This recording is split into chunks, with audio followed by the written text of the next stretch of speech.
Naglalagas ba ang iyong mga buhok at mabagal itong tumubo?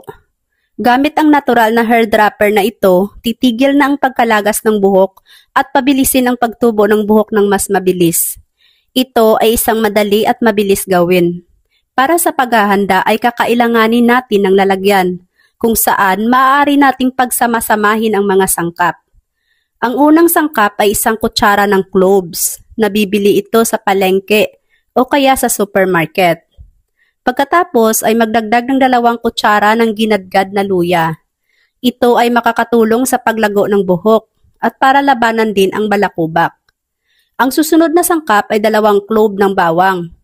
Pwede tayo gumamit ng maliit na sprayer o dropper.